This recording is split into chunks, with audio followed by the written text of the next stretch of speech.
Alam mo, nakakainis tong interview na ito. There's so many ideas that's coming out from this conversation of ours. Money can buy happiness, but money cannot buy joy, and money cannot buy peace. Yes.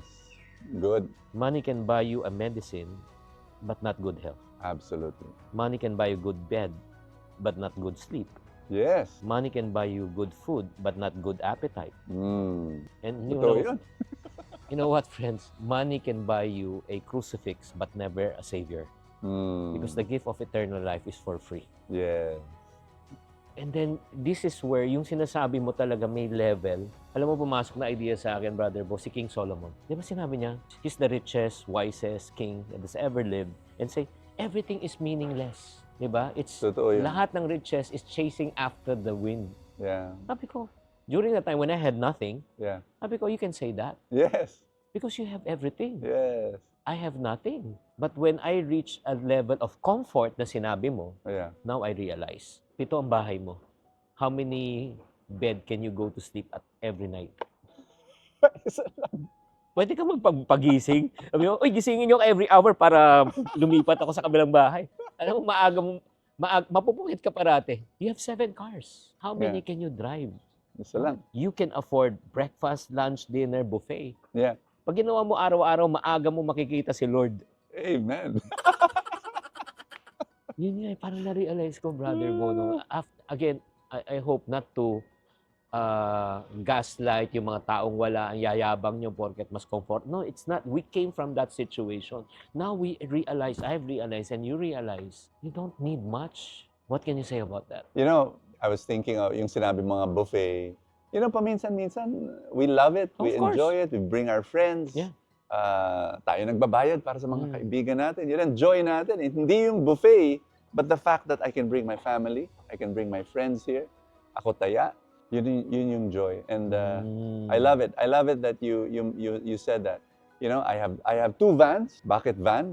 Kasi ang daming sumasakay. Oo. Hindi sa mali magkaroon ng Yeah. If you can afford it, why not? why not? It's all about mindset and attitude and what's in your heart. Eh. So, ako meron ng mga business mentors, na mga bilyonaryo. Of course. And I always go with them because I need to learn. I learn from them. So, may mga mansyon. Tapos puro luxury cars ang kotse nila. So hindi ko sinasabi na masama 'yon. Tama. Pero number 1, hindi ako naiinggit.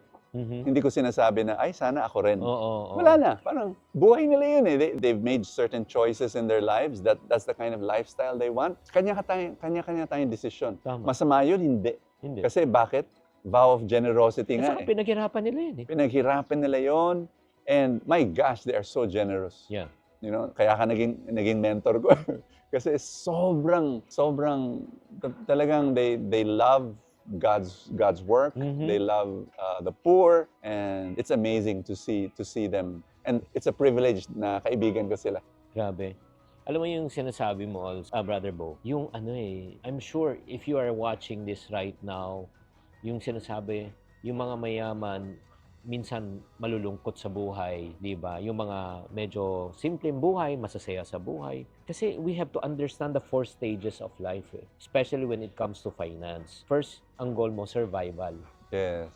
Lahat tayo doon nag-umpisa. Yes. And then next goal mo, stability. Right. Di ba? You can afford already. Yun yung sinasabi mo, nakakain mo na yung gusto mo, napupunta mo na gusto mo, komportable ka na. But it shouldn't stop there. Eh. Minsan kasi, comfortable, pero stressful ang buhay. Kasi once na nagkaroon ng emergency, since komportable, walang reserve, Wala. bumabalik sila Yes. sa cycle ng, Yes. again, survival. Paikot-ikot lang. Yes. The next stage pala, Brother Bo, na-realize ko, is you have to go to the stage of success. Yung parang, again, you want to, probably for you, you want to prove something to someone, Yes, or you yes. want to achieve something in life, na parang patunayan, ay, kaya ko pala. Yes. Pero most people ends there. Oh. They end there. Kaya nagiging lonely. Yun pala yung sinasabi mo ngayon na yun yung level ng success. Okay, successful ka na, namimit mo na gusto mo, pero you stop there. Yeah. Ang next stage pala is the life of significance. Wonderful. Wonderful. Just like what you're doing right now. Wonderful. Yes. Yes. I do believe you right now are living the life of... Kasi nag-struggle ka. naging stable ka, naging successful ka. Uy, Brother Bo, preachers in blue jeans. Pero ngayon, hindi na eh. It's not about you eh. It's about you thinking about how can I help and share out with others. Yung Yep. living a life of Yep. significance. And that's where true joy and fulfillment comes. Totally agree. I love it. Grabe, grabe. So right now, share with us your journey. Siyempre, from nothing na, konting kita, first income mo, tapos yung breakthrough income mo, paano nangyari yung progression? We want to know. So from a small allowance from the community na yun yung nag-sustain sa akin, tapos nagkaroon na ako ng ibang negosyo, ibang income streams na lagi natin tinuturo na dapat hindi isa lang, Multiple. multiple. Mm-mm. So meron kang keep your day job, start something on the side, you know? And so one of the first, siyempre nag-fail sa mga negosyo, di ba? Sa food. Eh, na-realize ko, hindi man talaga ako magaling sa pagkain at sa pagluto. So sinabi ko, parang hindi talaga yun ang aking gifting. Okay. Pero I've been a preacher for all these decades. Tapos may mga kumpanya na nag-iimbita sa akin mag-talk. Tapos tinatanong ano yung speaker's fee ko. Siyempre, ang sagot ko, wala. Kasi hindi ako sanay.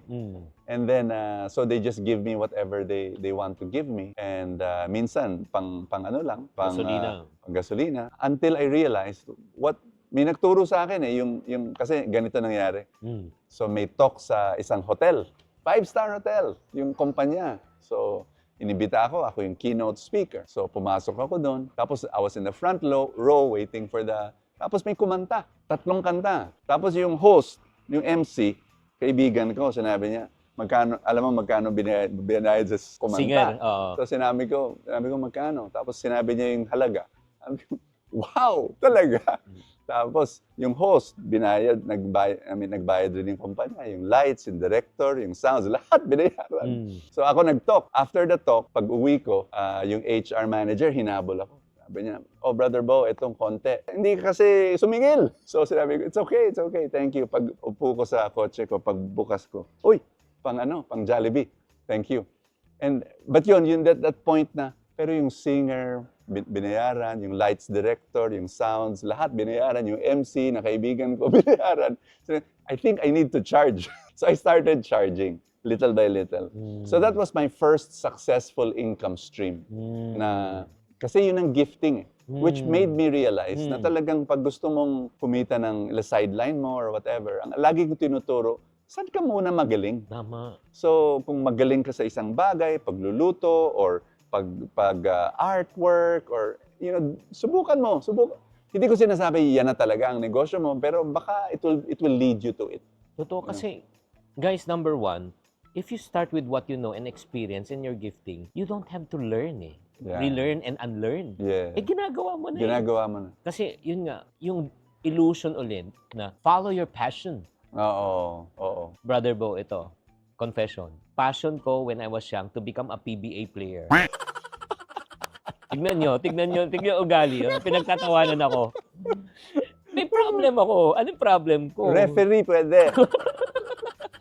Yung I'm challenged with height. So, wala eh. Doon ko na-realize talaga, tama ka eh. Ever since I was young, 12 years old, diba? Sales ako eh. Oo nga, galing. And yung part of selling kasi, you need to be good in communication. Yes. Yung explaining Yeah. the benefits and advantages. Yeah. So, without me knowing, ang core competence ko pala talaga ever since is not selling. It's a way of expression of my core gifting and purpose, and that is communication. Beautiful. And that's what you're doing now. And that's what you're also doing right now. Yeah. Diba? Diba? Let's start with speaking engagement. Yeah. Diba? That's number 1. Yeah. And then after that, yung expression mo, next communication, books. Yes. Sige, Yeah. tell us, ano naman yung first book mo? Paano yung journey mo? So my first book ever was, I was 20 years old. Mm-hmm. I wrote my first book. And so it's all ministry yan. I wasn't earning from it. Tapos, yun nga, I decided, kasi the ministry was offering an author's royalty. Yeah. So for every book that you sell or we print, meron ka. So, talaga, meron? Oh, okay, thank you. Parang hindi ko iniisip. But of course, when I got married, I said, oh, sige, thank you for that. No? So, meron na akong third income stream. Oh. So, yung author's royalties. Speaking engagement, tapos author, writing. Yes. Tapos yeah. ano pa yung pangatlo? So, I tried the other businesses, Ah, yung pero mga wala. maliliit. So after that, ano pa yung next na venture mo naging potential income Yeah. generating? So that's when, in terms of business, kasi yung author tsaka yung speaker, it was only me. Hmm. And it was something that I was exchanging time For money. for money. Hmm. So wala talaga akong negosyo, business entity na I will not exchange time for money that I will be earning while I sleep kung yung mga expressions nila. So I decided to start investing. Hmm. And I started with mutual funds and then finally the stock market. And that's when the Truly Rich Club was born. Hmm. I said, why don't I help? Kasi this was the pain in my heart. Eh, Yeah. Di ba businesses come from pain? Yeah. The pain in my heart was my friends who were like me, loving God, serving God, yung mga iba, missionaries, they were poor. Hmm. They were going through so much financial hardship. Walang alam tungkol sa pera, rene-reject ang pera. And I said, pwede ko ba siyang tulungan? So I created a small community of people na if you want to learn about money from a perspective of faith and goodness, Yes. sama ka.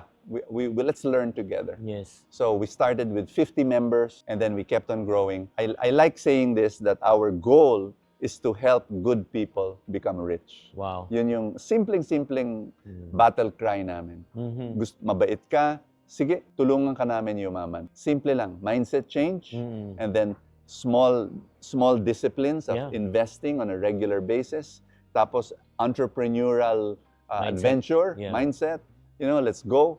And then over time, Kailan yun nag-umpisa? 2007, Grabe. 2006, 2007, we started there. 18 years? Yeah, 19 years na. Amazing. Yeah, it's been a great adventure. Pero nag-umpisa ba, slow burn din siya? Yes, of course. Dami kong critics. Hanggang ngayon naman meron, pero nung umpisa, sobrang dami kasi parang bago eh. At Na- saka hindi lang yan. Parang preacher ka, tapos you're going to talk about Yeah. money. Exactly. That was the criticism. Parang, si Brother Bo, hindi na Bible, hindi na prayer, hindi na salvation, tungkol sa investments, tsaka sa negosyo, ano ba yan? Hmm. Ang mukhang pera. So, I had to go through that.